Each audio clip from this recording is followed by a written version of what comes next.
Hello friends, add sign में आप सबों का स्वागत है। और हम लोग जैसा कि देख रहे थे, भारतीय संविधान का विकास, भारतीय संविधान व्यवस्था, प्रशासनिक व्यवस्था का कैसे विकास धीरे धीरे आधुनिक काल में होता है। और वर्तमान में जो भारत में जो भारतीय संविधान जिससे हमारे देश की शासन व्यवस्था संचालित होती है, उस संविधान का निर्माण आखिर धीरे धीरे कैसे हुआ। महज कुछ ही वर्षों में संविधान का वर्तमान रूप जो हम देखते हैं वह नहीं हुआ है। यह प्रारंभ होता है इसकी प्रक्रिया आधुनिक काल में 1773 के रेगुलेटिंग एक्ट से। हमने इस क्रम में 1773 भारतीय संविधान के विकास का जो अध्याय है उसमें हमने करीब करीब तकरीबन सभी अधिनियम को देख लिया है। एकमात्र हमारे पास 1935 का भारत शासन अधिनियम बचा हुआ है और उसके बाद जो हम लोग देखेंगे 1947 का स्वतंत्रता अधिनियम, जिसमें किस प्रकार भारत और पाकिस्तान दो अधिराज्यों की स्थापना होती है। हमने 1773 के रेगुलेटिंग एक्ट को देखा, हमने 1784 के पिट्स इंडिया एक्ट को देखा, हमने 1786 के एक्ट को देखा, हमने 1793 के एक्ट को देखा, हमने 1813 के एक्ट को देखा, हमने 1833 के एक्ट को देखा, हमने 1909 सॉरी हमने 1833 के बाद 1853 के एक्ट को देखा, हमने 1858 के एक्ट को देखा, उसके बाद हमने 1858 के बाद 1909 के मार्लिमेंटो सुधार को देखा, जिसमें मुसलमानों के लिए पृथक निर्वाचन मंडल की व्यवस्था की गई थी और सांप्रदायिकता को बढ़ावा दिया गया था। तत्पश्चात जो है हमने 1909 के मार्लिमेंटो एक्ट के बाद जो है हमने 1919 के मॉन्टेग्यू चेम्सफोर्ड सुधार अधिनियम को देखा। अब हम लोग आज देखेंगे 1935 के भारत शासन अधिनियम। चलिए, 1935 का जो भारत शासन अधिनियम है उसमें हम सबसे महत्वपूर्ण, जो कि मैंने इस बोर्ड में नहीं लिखा है, सबसे महत्वपूर्ण यह है कि भारतीय संविधान जो आज है जिसमें 395 अनुच्छेद और 12 अनुसूचियां हैं, तो इन 395 और 12 अनुसूचियों में से करीब 70-75% भाग, या अगर दूसरे शब्दों में बोले तो 3/4 भाग जो है वो भारत शासन अधिनियम का जो है थोड़ा बहुत परिवर्तन करके, संशोधन करके जो है वो शामिल किया गया है। जी हां, आपसे अगर सवाल पूछा जाता है कि भारतीय संविधान में किस अधिनियम को के 3/4 भाग को या किस अधिनियम के ज्यादातर अनुच्छेदों को थोड़ा बहुत परिवर्तन करके या हूबहू शामिल कर दिया गया है, तो 1935 के भारत शासन अधिनियम को। यदि हम 1935 के भारत शासन अधिनियम को देखेंगे तो भारतीय संविधान की बहुत सारी जो है अनुच्छेदे और बहुत सारे विषय वस्तु को हम 1935 के भारत शासन अधिनियम में देख सकते हैं। 1935 का भारत शासन अधिनियम जो है, इसका 3/4 भाग भारतीय संविधान में शामिल किया गया है। ठीक है, पहला। दूसरा, यह साइमन कमीशन की रिपोर्ट पर आधारित था। दूसरा महत्वपूर्ण पॉइंट है, यह साइमन कमीशन की रिपोर्ट पर आधारित था। तीसरा महत्वपूर्ण इसमें बिंदु है कि भारत शासन अधिनियम में कुल 321 अनुच्छेद थे। जी हां, भारत शासन अधिनियम में कुल जो है वो 321 अनुच्छेद थे और 10 अनुसूचियां थी। जी हां, 321 अनुच्छेद, 10 अनुसूचियां। ठीक है, अब हम लोग थोड़ा सा बैक में जाते हैं। 1919 के मॉन्टेग्यू चेम्सफोर्ड सुधार में हमने आपको पिछले वीडियो में बताया था कि केंद्र में जो है स्पष्ट रूप से द्विसदनात्मक व्यवस्था कर दी गई। राज्य परिषद, केंद्रीय विधानसभा। राज्य परिषद में सदस्यों की संख्या 60, जिसमें 34 निर्वाचित, 26 मनोनीत। केंद्रीय विधानसभा में सदस्यों की संख्या 145, जिसमें 104 जो है वो निर्वाचित, ठीक है, और 41 मनोनीत। ठीक, वो इस अधिनियम के तहत उसमें सदस्यों की संख्या बढ़ जाती है। अब कितने सदस्यों की संख्या बढ़ती है यह जानने की आवश्यकता हमें नहीं है और ना पूछा जाता है। ठीक है, तो वो केंद्र में जो द्विसदनात्मक व्यवस्था थी वो इसमें भी चलती रही। इसमें प्लस क्या किया गया कि भारत में जो आप फेडरल सिस्टम देखते हैं, फेडरलिज्म देखते हैं, उसी संघीय व्यवस्था को स्थापित करने का प्रस्ताव रखा गया। जैसा कि हमने लिखा है, इस अधिनियम ने एक संघीय व्यवस्था स्थापित करने और प्रांतों को पूर्ण उत्तरदायी या पूर्ण स्वायत्तता प्रदान करने का प्रस्ताव रखा। ठीक है, यानी कि इस अधिनियम ने एक संघीय व्यवस्था स्थापित करने का प्रस्ताव रखा और प्रांतों को ज्यादा से ज्यादा पूर्ण उत्तरदायी बनाने का प्रस्ताव रखा। ठीक है, प्रांतों को पूर्ण उत्तरदायी बनाने के लिए जो 1919 में मॉन्टेग्यू चेम्सफोर्ड सुधार अधिनियम के तहत प्रांतों में द्वैत शासन की स्थापना थी, वो 1935 के अधिनियम के तहत द्वैत शासन को समाप्त कर दिया गया। यानी प्रांतों में द्वैत शासन को समाप्त कर दिया गया। यानी प्रांतों में जो प्रांतीय सूची थी जिस पर शासन दो तरह से होता था, प्रांतीय सूची को दो भागों में बांटा गया था, आरक्षित सूची, आरक्षित विषय, हस्तांतरित विषय। आरक्षित विषय का शासन गवर्नर जनरल करते थे अपनी कार्यकारी परिषद की सहायता से। हस्तांतरित विषय जो है कि प्रशासन का अधिकार जो है मंत्रियों को दिया गया था, जो प्रांतीय मंत्रिमंडल में मंत्री थे, जो विधायिका के सदस्य थे, उनको दिया गया था। ठीक है, तो ये जो शासन व्यवस्था था वो प्रांतों में द्वैत शासन व्यवस्था को समाप्त कर दिया गया और बोला नहीं, प्रांतों में जो शासन होगा वो पूरा विधायिका ही करेगा, गवर्नर जनरल वहां नहीं करेंगे प्रशासन। ठीक है, तो मतलब प्रांतों में पूर्ण उत्तरदायी सरकार की स्थापना की गई, केंद्र में नहीं की गई थी अभी तक। ठीक है, लेकिन प्रांतों को पूर्ण उत्तरदायी बनाया गया। यह बहुत बड़ा जो है अचीवमेंट था 1935 का भारत शासन अधिनियम के तहत। तो सबसे महत्वपूर्ण यही आएगा आपको कि प्रांतों में द्वैत शासन की स्थापना कब की गई थी? 1919 का मॉन्टेग्यू चेम्सफोर्ड सुधार में प्रांतों में द्वैत शासन समाप्त कर दिया गया। किस अधिनियम के तहत? 1935 के अधिनियम के तहत। ठीक है, 1935 के अधिनियम के तहत प्रांतों में द्वैत शासन समाप्त किया गया क्योंकि अधिक उत्तरदायी सरकार, पूर्ण उत्तरदायी सरकार की स्थापना के लिए। कुछ प्रांतों में क्या हुआ? द्विसदनीय विधायिका भी स्थापित की गई, द्विसदनीय विधायिका भी स्थापित की गई। 35 के अधिनियम में के अनुसार 37 में चुनाव होना था, 37 में चुनाव हुआ और प्रांतीय मंत्रिमंडल की भी स्थापना हुई। ठीक है, कुछ प्रांतों में द्विसदनात्मक, अभी तो केंद्र तक था द्विसदन 1919 से शुरू होकर, कुछ प्रांतों में द्विसदनात्मक व्यवस्थाएं स्थापित हुई, प्रांतों में द्वैत शासन समाप्त हुआ और प्रांतों में पूर्ण उत्तरदायी सरकार की स्थापना की गई। प्रांतीय विधायिका भी बनी द्विसदनात्मक, प्रांतीय मंत्रिमंडल का भी गठन हुआ 1937 तक।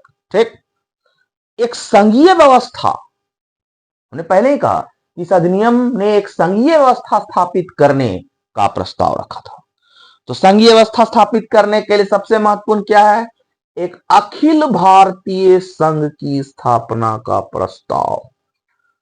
सवाल पूछे जाएंगे कि इस अधिनियम के तहत जो है एक अखिल भारतीय संघ की स्थापना का प्रावधान किया गया। तो अखिल भारतीय संघ की स्थापना का प्रावधान 1935 के अधिनियम के तहत किया गया, जिसमें कि ब्रिटिश भारत के 11 प्रांत, ब्रिटिश भारत के कितना, जिसमें कि एक अखिल भारतीय संघ का प्रावधान किया गया 35 के अधिनियम के तहत, जो 11 ब्रिटिश भारतीय प्रांत और 6 चीफ कमिश्नरी के क्षेत्रों तथा देसी रियासतों से मिलकर बनना था। उस समय 562 से भी प्लस देसी रियासतें थी। ठीक है, छोटे छोटे राजा 560 562 प्लस, तो छोटा छोटा राजा और 11 ब्रिटिश भारतीय प्रांत जो अंग्रेजों के कंट्रोल में थे, 6 चीफ कमिश्नरी क्षेत्र, 11 और 6 11 ब्रिटिश भारतीय प्रांत, 6 चीफ कमिश्नरी क्षेत्र और देसी रियासतों से मिलकर बनना था। एक अखिल भारतीय संघ का प्रस्ताव रखा गया। लेकिन चूंकि देसी रियासत जो छोटे छोटे राजा थे अपने स्वार्थ के लिए इसमें संघ में शामिल नहीं हुए, इसलिए अखिल भारतीय संघ की स्थापना जो है वो कागज में ही हो रह गया, यह जो है अस्तित्व में नहीं आ सका। सबसे महत्वपूर्ण इसमें यही है कि 1935 के अधिनियम के तहत एक संघीय व्यवस्था की स्थापना का प्रस्ताव रखा गया, जिसके तहत अखिल भारतीय संघ की स्थापना का प्रावधान था। ठीक। दूसरा, प्रांतों में द्वैत शासन समाप्त कर दिया गया और पूर्ण उत्तरदायी सरकार की स्थापना की गई। ठीक है। भले अखिल भारतीय संघ की स्थापना नहीं हुई, लेकिन संघीय व्यवस्था के तहत जो जो सूची था उसको केंद्र और प्रांतों में विभाजित कर दिया गया। ठीक है। केंद्रीय सूची अलग, प्रांतीय सूची अलग और समवर्ती सूची अलग। ठीक है। अब जो संघीय सूची था, शक्तियों का विभाजन किया गया, केंद्र और प्रांतों के बीच शक्तियों का विभाजन हुआ 3 सूचियों द्वारा, एक संघीय सूची, एक प्रांतीय सूची, एक समवर्ती सूची जो अभी है। उस समय संघीय सूची में 59 विषय थे, आपका प्रांतीय सूची में 54 विषय थे, समवर्ती सूची में 36 विषय थे। संघ सूची में कानून बनाने का अधिकार केंद्र को था, संघ को था, केंद्र में था। प्रांतीय सूची पर कानून बनाने का अधिकार प्रांतीय विधानमंडल को था और समवर्ती सूची पर कानून बनाने का अधिकार दोनों को था। दोनों के कानून में टकराव होता तो संघ का कानून मान्य होता। और जो जिन विषयों का वर्णन नहीं किया गया था वे थे अवशिष्ट विषय।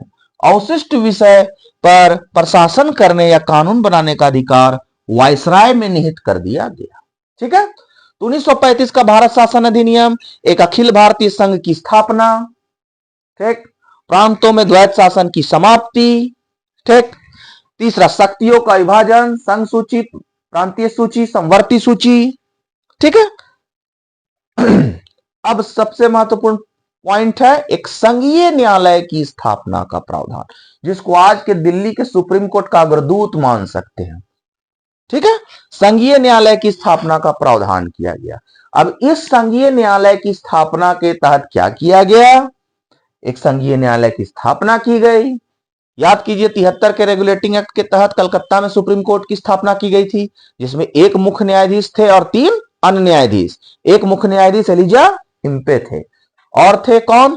चैम्बर थे, लिमेस्टर थे, हाइड थे, अन्य न्यायाधीश। अब यहां पर एक संघीय न्यायालय की स्थापना का प्रावधान किया गया। वो हुआ कब? 1937 में। ठीक। इसमें एक मुख्य न्यायाधीश और 2 अन्य न्यायाधीश थे। ठीक है। एक मुख्य न्यायाधीश और 2 अन्य न्यायाधीश। ठीक। एक मुख्य न्यायाधीश और 2 अन्य न्यायाधीश थे। ठीक। अगर संघीय न्यायालय में किसी बात पर, किसी विषय पर विवाद हो जाए, न्याय नहीं हो सके या किसी भी तरह का विवाद उत्पन्न हो, डिस्प्यूट हो, तो न्यायालय से संबंधित अंतिम शक्ति किसमें थी? प्रीवी काउंसिल में समाहित थी, जो लंदन में था। ठीक है। तो एक संघीय न्यायालय की स्थापना का प्रावधान था जो 1937 में किया गया। ठीक है। और संघीय न्यायालय की अंतिम शक्ति जो थी, मुख्य न्यायाधीश और 2 अन्य न्यायाधीश के अलावा अंतिम शक्ति प्रीवी काउंसिल में नहीं थी, जो लंदन में था। हो गया संघीय न्यायालय। अब 1919 के मॉन्टेग्यू चेम्सफोर्ड सुधार में हमने आपको बताया था कि एक केंद्रीय लोक सेवा आयोग के गठन का प्रावधान किया गया। और केंद्रीय लोक सेवा आयोग के गठन का प्रावधान जो किया गया, उसी में 1919 के अधिनियम के तहत 23 और 24 में एक ली कमीशन का गठन किया गया। उसी ली कमीशन की रिपोर्ट के आधार पर 1926 में एक केंद्रीय लोक सेवा आयोग का निर्माण किया गया था। ठीक है।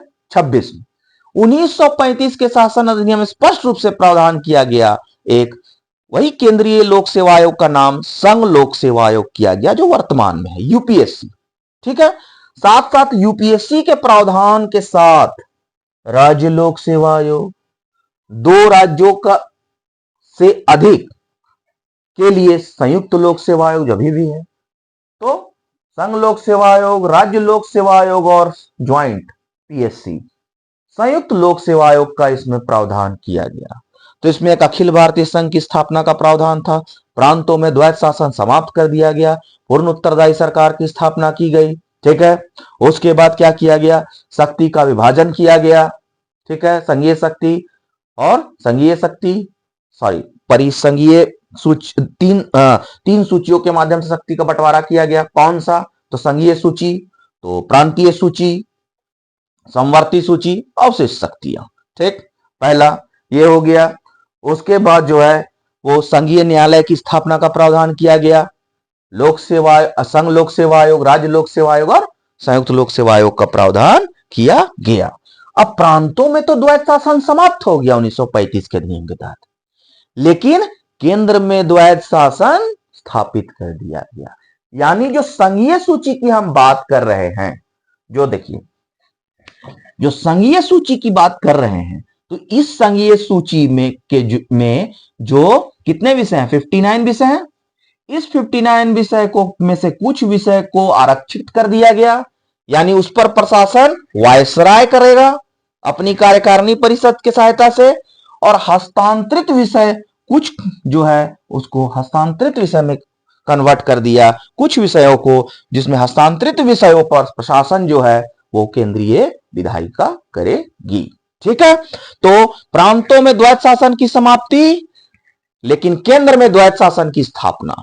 अखिल भारतीय संघ की स्थापना, शक्तियों का विभाजन, संघीय न्यायालय की स्थापना, यूपीएससी, राज्य लोक सेवा आयोग और संयुक्त लोक सेवा आयोग की स्थापना, और सबसे महत्वपूर्ण इसी एक्ट के तहत रिजर्व बैंक ऑफ इंडिया की स्थापना की गई। जी हां, इसी एक्ट के तहत रिजर्व बैंक ऑफ इंडिया की स्थापना की गई। ठीक है, इसके बाद जो महत्वपूर्ण है, तो इस अधिनियम के तहत, ध्यान से सुनिएगा, इस अधिनियम के तहत बर्मा, जिसका नाम अभी म्यांमार है, बर्मा को भारत से अलग कर दिया गया। जी हां, 1935 के अधिनियम के तहत बर्मा को भारत से अलग कर दिया गया। बरार को मध्य प्रांत में शामिल कर लिया गया। जी हां, बरार को मध्य प्रांत में शामिल कर लिया गया, और जो है वो बंबई से निकालकर सिंध प्रांत का निर्माण किया गया। बंबई से निकालकर एक अलग सिंध प्रांत, जो कि अभी पाकिस्तान में है, उसका निर्माण किया गया। ठीक है, तो क्या क्या किया गया? सबसे महत्वपूर्ण, आरबीआई की स्थापना की गई, रिजर्व बैंक ऑफ इंडिया।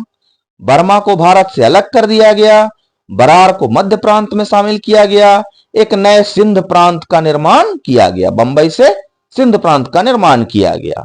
चौथा, अदन जो है अदन जो अरबियन कंट्री है, तो अदन जो है, अदन को इंग्लैंड के औपनिवेशिक कार्यालय के अधीन कर दिया गया। देखिए, बर्मा को भारत से अलग कर दिया गया, बरार को मध्य प्रांत में शामिल कर दिया गया, बंबई से सिंध प्रांत का निर्माण हुआ, अदन को इंग्लैंड के औपनिवेशिक कार्यालय के अधीन कर दिया गया, RBI reserve bank of India की स्थापना हुई। याद हो गया होगा। ठीक है, प्रांतों में द्वैत शासन की स्थापना, प्रांतों में द्वैत शासन की समाप्ति, केंद्र में द्वैत शासन की स्थापना, एक अखिल भारतीय संघ का निर्माण, शक्तियों का विभाजन, संघ सूची, प्रांतीय सूची और राज्य सूची। ठीक है, और फिर क्या है, तो एक न्यायालय, संघीय न्यायालय की स्थापना का प्रावधान, आज की तर्ज पर यूपीएससी, संघ लोक सेवा आयोग, राज्य लोक सेवा आयोग, संयुक्त लोक सेवा आयोग का प्रावधान। ठीक है, आरबीआई की स्थापना, बर्मा को अलग किया गया, बरार को मध्य प्रांत में शामिल किया गया। ठीक है, और अदन को इंग्लैंड के औपनिवेशिक कार्यालय के अधीन कर दिया गया, अलग सिंध प्रांत का निर्माण हुआ। ठीक है, इतना ही पॉइंट है इसमें। लास्ट पॉइंट एक और महत्वपूर्ण छूट गया।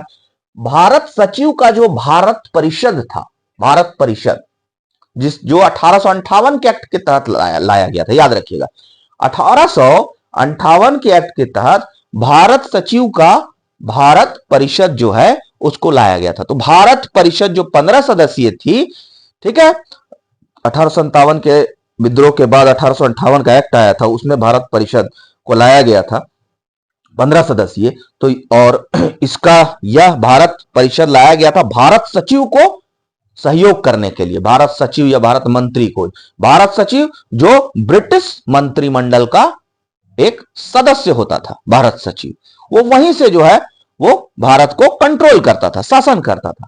तो इस भारत परिषद का अभी 1935 के शासन अधिनियम के तहत अंत कर दिया गया और 1947 में भारत सचिव का भी पद को समाप्त कर दिया गया। भारत सचिव बोलिए, भारत मंत्री बोलिए, तो भारत परिषद का अंत कर दिया गया। ठीक है, इस अधिनियम में प्रस्तावना का अभाव था। जिस प्रकार अभी हम भारत के लोग भारत को एक संपूर्ण प्रभुत्व संपन्न समाजवादी निरपेक्ष लोकतंत्रात्मक गणराज्य बनाने के लिए तथा इसके समस्त नागरिकों को सामाजिक आर्थिक राजनीतिक न्याय, इस प्रकार की जो प्रस्तावना में बातें कही गई है, इस प्रकार के प्रस्तावना का अभाव था। चलिए ठीक है, एक और लास्ट जो अंतिम है इसमें क्या है, हमने 1909 में देखा कि सांप्रदायिकता को बढ़ावा देते हुए मुस्लिमों के लिए पृथक निर्वाचन मंडल की व्यवस्था की गई, जिसमें मुस्लिम सदस्यों का चुनाव मुस्लिम मतदाता ही करेंगे 1909 में। फिर 1919 में इसको बढ़ा दिया गया,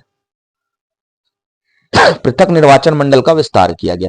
इसमें सिखों को भी शामिल किया गया, सिख सदस्य का चुनाव सिख मतदाता करेंगे। इसमें भारतीय ईसाइयों को भी शामिल किया गया 1919 में, सिखों को शामिल किया गया, भारतीय ईसाइयों को शामिल किया, आंग्ल भारतीयों को शामिल किया गया, यूरोपीय को शामिल किया। अब इसको फिर 1935 में और बढ़ा दिया गया और इसमें हरिजन, एससी जिसको बोलते हैं हम लोग, अनुसूचित जाति, अनुसूचित जनजाति नहीं, अनुसूचित जाति, इसमें एससी को शामिल किया गया सांप्रदायिकता को बढ़ाते हुए, और महिला और मजदूर वर्ग को भी शामिल किया गया। ठीक है, महिला सदस्य का निर्वाचन महिला मतदाता करेगी। तो सांप्रदायिक निर्वाचन पद्धति का विस्तार किया गया, इसमें एससी को शामिल किया गया, साथ ही महिला मजदूर वर्ग को भी शामिल किया गया। ठीक, अब क्या हुआ, इससे मताधिकार का विस्तार हुआ। पहले तो सब आबादी वयस्क मताधिकार तो था नहीं, सभी नहीं देते थे मताधिकार, फिर भी जिसके पास कुछ संपत्ति हो, कुछ विशेष योग्यता रखता हो, ठीक है, कोई विशेष आयु हो, तो वे ही मतदाता थे। ठीक है, कुछ क्राइटेरिया था। तो अब क्या हुआ कि इस अधिनियम के तहत अब मतदाता बढ़ गए, मताधिकार का विस्तार हुआ। ठीक, लगभग 10 प्रदेश की आबादी की लगभग 10% जनसंख्या जो है उसको मताधिकार प्राप्त हो गया। देश की 10% जनसंख्या को मताधिकार प्राप्त हो गया। आपका 1935 का भारत शासन अधिनियम खत्म हो गया।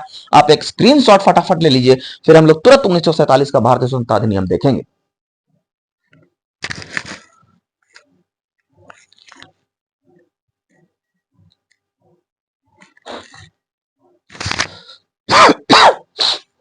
हाँ, उम्मीद करते हैं कि सभी दोस्तों ने स्क्रीनशॉट ले लिया होगा। और ये 1947 का भारतीय स्वतंत्रता अधिनियम है ना, इसको जूम करके आप एक स्क्रीनशॉट ले लीजिए।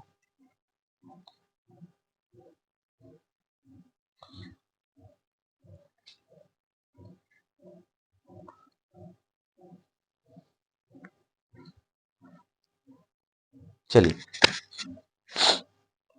हो गया। 1947 का भारतीय स्वतंत्रता अधिनियम में कुछ भी ज्यादा कुछ नहीं है। यह 4 जुलाई को ब्रिटिश संसद में प्रस्तुत हुआ और 18 जुलाई को पारित हो गया। ठीक है, महत्वपूर्ण डेट है 18 जुलाई की। भारतीय स्वतंत्रता अधिनियम 1947 जो है वो ब्रिटिश संसद में कब पारित हुआ या ब्रिटिश संसद द्वारा इसको कब स्वीकृति दी गई, तो 18 जुलाई को। 4 जुलाई को प्रस्तुत हुआ, 14 दिन बाद 18 जुलाई को इसकी स्वीकृति हो गई। और इसमें कहा गया कि भारत और पाकिस्तान 2 अधिराज्यों की स्थापना का प्रावधान किया गया। भारत और पाकिस्तान 2 अधिराज्य, ठीक, 2 डोमिनियन स्टेट। ठीक, भारत और पाकिस्तान को 2 अधिराज्यों की स्थापना का प्रावधान किया गया और उसी के तहत 15 अगस्त 1947 में 2 राज्य बने, भारत और पाकिस्तान। ठीक है, अब भारत में किसको किसको शामिल नहीं किया जाना था और उसको पाकिस्तान में जाना था, कौन कौन प्रांत, तो सिंध, बलूचिस्तान, ध्यान दीजिएगा, सिंध, बलूचिस्तान, उत्तर पश्चिम सीमा प्रांत 3 हो गया, पश्चिमी पंजाब, सब इधर का पार्ट। अब पूरब में जाइए, पूर्वी बंगाल और असम का सिलहट जिला, इसको छोड़कर शेष जितने भी ब्रिटिश भारतीय क्षेत्र थे वो भारत में शामिल कर दिए गए। देशी रियासतों को उनके विवेक पर छोड़ दिया गया, या तो आप भारत के साथ चले जाएं या फिर आप पाकिस्तान के साथ चले जाएं। ठीक है, कुछ देशी रियासतें जो है वो ना भारत के साथ जाना चाह रही थी ना पाकिस्तान के साथ, वह स्वयं अपना अस्तित्व बनाना चाह रही थी। इसीलिए क्या हुआ, उस समय देशी रियासतों की संख्या बहुत अधिक थी, तो सभी देशी रियासतों को भारत में शामिल करने के लिए स्वतंत्रता के बाद रियासत विभाग की स्थापना हुई, जिसके अध्यक्ष सरदार वल्लभ भाई पटेल को बनाया गया। सचिव मेनन साहब थे।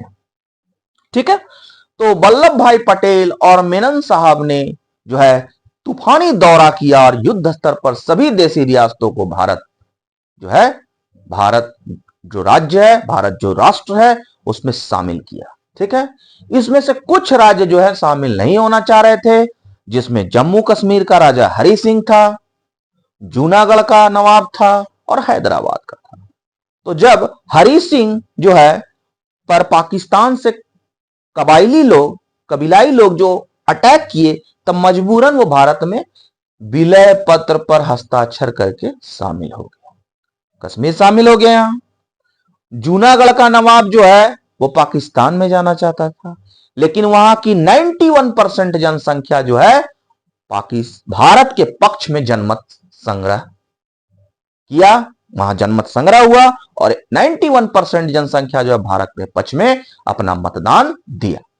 तो जूनागढ़ को जनमत संग्रह के तहत मिलाया गया, कश्मीर जो है उसको विलय पत्र पर हस्ताक्षर करके मिलाया गया और हैदराबाद को जो है वो पुलिस कार्रवाई करके जो है भारत में मिलाया गया। ठीक है, तो यही है कि 1947 का भारतीय स्वतंत्रता अधिनियम के तहत जो है, जो कि 4 जुलाई को प्रस्तुत हुआ, 18 जुलाई को पारित हुआ, इसके तहत 2 अधिराज्यों की स्थापना करनी थी, भारत पाकिस्तान। भारत में सिंध, बलूचिस्तान, उत्तर पश्चिम सीमा प्रांत, फिर से हम पढ़ दे रहे हैं, सिंध, बलूचिस्तान, उत्तर पश्चिम सीमा प्रांत, पश्चिमी पंजाब, और इधर का पोर्शन आइए तो पूर्वी बंगाल और सिलहट जिले को छोड़कर भारत को संपूर्ण राज्य क्षेत्र मिल गया और देशी रियासत को उनके विवेक के थ्रू छोड़ दिया गया। ठीक है, जिसको जहां जाना है जाइए। ठीक, हमने देशी रियासत का भी आपको बतला दिया। ठीक, अब इसमें सिलहट जिला जो है उसको पाकिस्तान, जब इसमें भी जनमत संग्रह हुआ था, असम का सिलहट जिला था, तो सिलहट जिला जो है वो 1947 के पहले ही उसमें जनमत संग्रह हुआ था, उसने पाकिस्तान के पक्ष में अपना मत दिया था, इसीलिए उसको पाकिस्तान के साथ मिला दिया गया, जो वर्तमान में भी बांग्लादेश में है। ठीक है, क्योंकि पाकिस्तान, पूर्वी पाकिस्तान तो बांग्लादेश बन गया 71 के बाद, 1971 के बाद। तभी सिलहट कहां है, बांग्लादेश में है। मेघालय से जो है वो सिलहट की सीमा जो है वो जुड़ती है, मेघालय के निकट है सिलहट।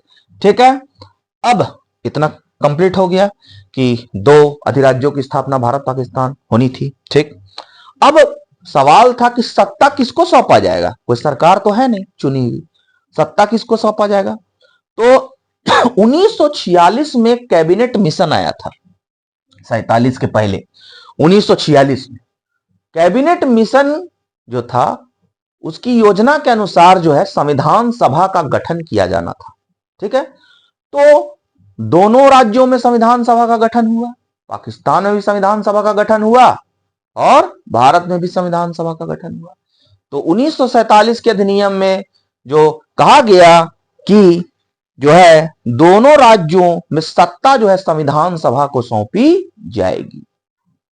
तब तक यह संविधान सभा जब तक अपने संविधान का निर्माण ना कर ले, जब संविधान सभा संविधान का निर्माण कर लेगी और उस संविधान के तहत चुनाव हो जाएंगे और सरकार का गठन हो जाएगा, तो खुद ब खुद ऑटोमेटिक जो है वो सत्ता सरकार के पास चली जाएगी। तो ये बहुत ही बढ़िया प्लानिंग था। ठीक है, कि सत्ता का दायित्व संविधान सभा को सौंपा जाए, हो गया।